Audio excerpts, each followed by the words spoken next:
Assalamualaikum warahmatullahi wabarakatuh. Yang terhormat Ibu Sri Retnaningsih, SEMAK, selaku dosen pengampu mata kuliah akuntansi internasional. Dan tidak lupa pula teman-teman seperjuangan yang kami banggakan.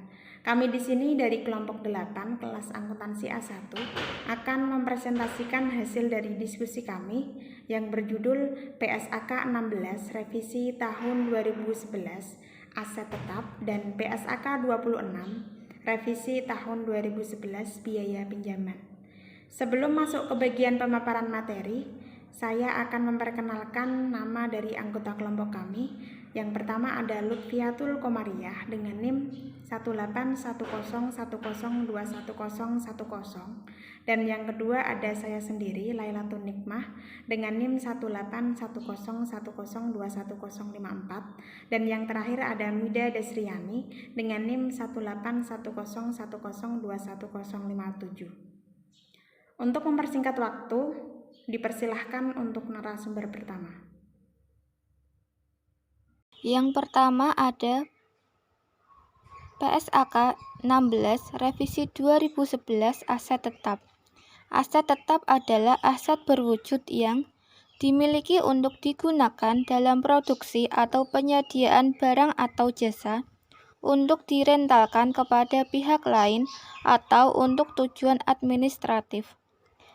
Diharapkan untuk digunakan selama lebih dari satu periode.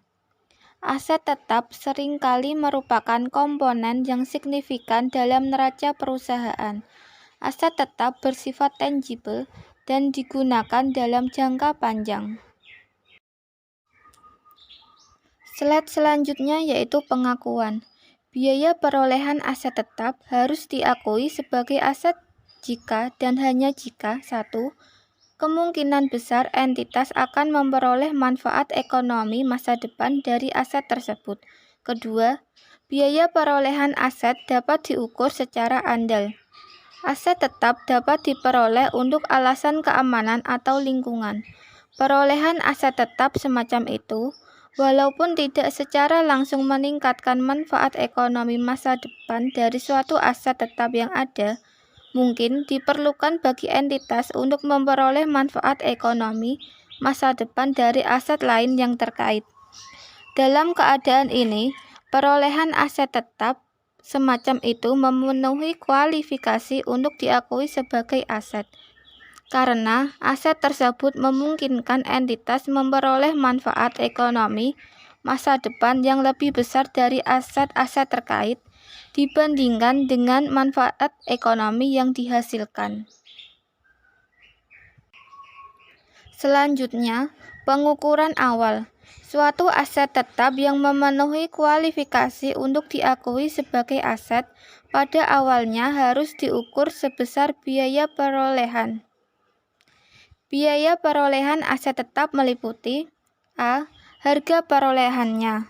Harga perolehannya termasuk biaya impor dan pajak pembelian yang tidak boleh dikreditkan setelah dikurangi diskon pembelian dan potongan-potongan lain. B. Biaya-biaya yang dapat diatribusikan secara langsung. Hal ini untuk membawa aset ke lokasi dan kondisi yang diinginkan agar aset siap digunakan sesuai dengan intensi manajemen. C. Estimasi awal biaya pembongkaran dan pemindahan aset tetap dan restorasi lokasi aset. Slide selanjutnya yaitu contoh biaya yang dapat diatribusikan secara langsung. Contoh biaya yang dapat diatribusikan secara langsung yaitu 1. Biaya imbalan kerja. 2. Biaya penyiapan lahan untuk pabrik. 3. Biaya handling dan penyerahan awal. 4. Biaya perakitan dan instalasi. 5. Biaya pengujian aset apakah aset berfungsi dengan baik. 6. Komisi profesional. Slide selanjutnya yaitu pengukuran setelah pengakuan awal. Setelah diakui sebagai aset, aset tetap dicatat sebesar biaya perolehan dikurangi akumulasi penyusutan dan akumulasi rugi penurunan nilai aset. Setelah diakui sebagai aset, Aset tetap yang nilai wajarnya dapat diukur secara andal harus dicatat pada jumlah revaluasian, yaitu nilai wajar pada tanggal revaluasi dikurangi akumulasi penyusutan dan akumulasi rugi penurunan nilai yang terjadi setelah tanggal revaluasi.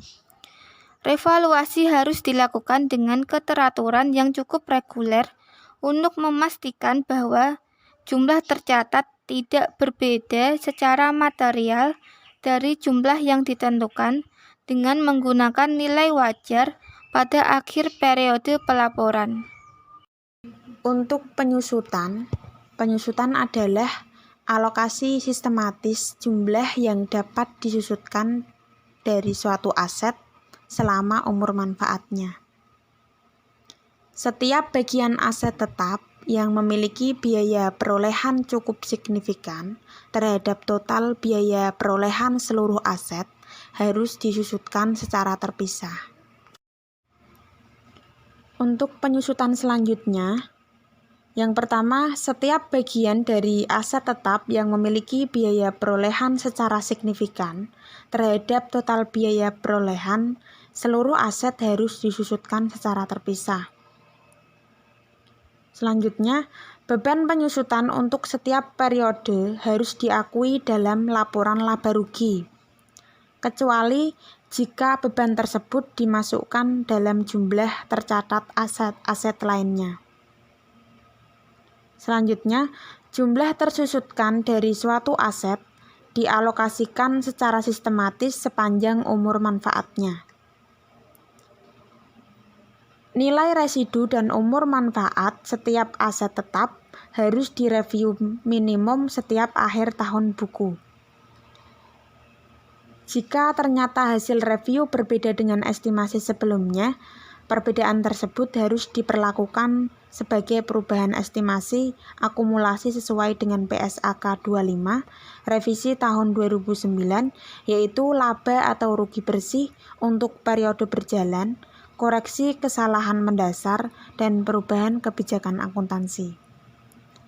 Selanjutnya, untuk metode penyusutan yang digunakan harus mencerminkan ekspektasi pola konsumsi manfaat ekonomis masa depan dari aset oleh entitas. Selanjutnya, untuk penyusutan harus direview minimum setiap akhir tahun buku, dan bila terjadi perubahan signifikan dalam ekspektasi pola konsumsi manfaat ekonomi masa depan dari aset tersebut, metode penyusutan harus diubah untuk mencerminkan perubahan pola tersebut. Penurunan nilai. Dalam menentukan apakah suatu aset tetap mengalami penurunan nilai, entitas menerapkan PSAK 48, yaitu penurunan nilai aset. PSAK ini menjelaskan yang pertama, bagaimana entitas mereview jumlah tercatat asetnya, dan yang kedua, bagaimana menentukan nilai yang dapat diperoleh kembali dari aset, dan yang terakhir, kapan mengakui atau membalik rugi penurunan nilai. Dalam hal terdapat kompensasi dari pihak ketiga untuk aset tetap yang mengalami penurunan nilai, hilang atau dihentikan, kompensasi tersebut harus dimasukkan dalam laporan laba rugi pada saat kompensasi itu diakui sebagai utang. Penghentian pengakuan. Pengakuan jumlah tercatat aset tetap dihentikan pada saat yang pertama dilepaskan, atau yang kedua tidak ada manfaat ekonomis masa depan yang diharapkan dari penggunaan atau pelepasannya. Laba atau rugi yang timbul dari penghentian pengakuan aset tetap harus dimasukkan dalam laporan laba rugi pada saat pengakuan aset tersebut dihentikan. Dan laba tidak boleh diklasifikasikan sebagai pendapatan. Untuk keuntungan atau kerugian yang timbul dari penghentian suatu aset tetap harus ditentukan sebesar perbedaan antara jumlah neto hasil pelepasan jika ada, dan jumlah tercatat dari aset tersebut. Selanjutnya, untuk PSAK 26 Revisi tahun 2011 biaya pinjaman. Biaya pinjaman adalah bunga dan biaya lain yang ditanggung entitas sehubungan dengan peminjaman dana. Yang pertama ada bunga cerukan bank, dan yang kedua ada amortisasi biaya. Yang ketiga ada selisih kurs pinjaman, dan yang terakhir ada beban kapital lisitis atau premi. Biaya pinjaman yang dapat diatribusikan secara langsung dengan perolehan, konstruksi, atau produksi aset kualifikasian adalah bagian dari biaya perolehan aset tersebut. Baik, slide selanjutnya adalah aset kualifikasian. Aset kualifikasian merupakan aset yang membutuhkan suatu periode waktu yang substansial agar siap digunakan atau dijual dengan maksudnya. Aset keuangan dan persediaan yang diproduksi selama periode waktu yang pendek tidak termasuk aset kualifikasian. Aset yang siap untuk digunakan atau dijual sesuai dengan maksudnya ketika diperoleh tidak termasuk aset kualifikasian. Baik, slide selanjutnya adalah pengakuan. Yang pertama, permulaan kapitalisasi. Entitas memulai mengkapitalisasi biaya pinjaman sebagai biaya perolehan aset kualifikasian pada tanggal awal. Tanggal awal kapitalisasi adalah tanggal ketika entitas pertama kali memenuhi semua kondisi berikut. Yang pertama, terjadinya pengeluaran untuk aset. Yang kedua, terjadinya biaya pinjaman. Dan yang terakhir, entitas telah melakukan aktivitas yang diperlukan untuk mempersiapkan aset agar dapat digunakan sesuai dengan maksudnya atau untuk dijual. Masih materi permulaan kapitalisasi. Pengeluaran atas aset kualifikasian hanya meliputi pengeluaran yang mengakibatkan pembayaran kas, transfer aset lainnya, atau liabilitas berbunga. Hal ini dapat dilihat pada PSAK 61, akuntansi hibah pemerintah dan pengungkapan bantuan pemerintah. Lalu, jumlah tercatat rata-rata aset selama satu periode, termasuk biaya pinjaman yang sebelumnya sudah dikapitalisasi. Normalnya adalah suatu aproksimasi rasional dari pengeluaran di mana tingkat kapitalisasi diterapkan dalam periode itu. Lalu, aktivitas yang dibutuhkan mencakup lebih besar dari sekedar konstruksi fisik aset tersebut. Aktivitas tersebut meliputi pekerjaan teknis, administratif sebelum konstruksi dimulai, seperti aktivitas untuk memperoleh izin konstruksi. Selanjutnya ada penghentian sementara kapitalisasi. Entitas menghentikan sementara kapitalisasi biaya pinjaman selama periode yang diperpanjang, di mana pengembangan aktif atas aset kualifikasian juga dihentikan. Biaya pinjaman dapat terjadi selama periode yang diperpanjang di mana entitas menghentikan sementara aktivitas yang diperlukan untuk mempersiapkan suatu aset agar dapat digunakan sesuai dengan maksudnya atau dijual.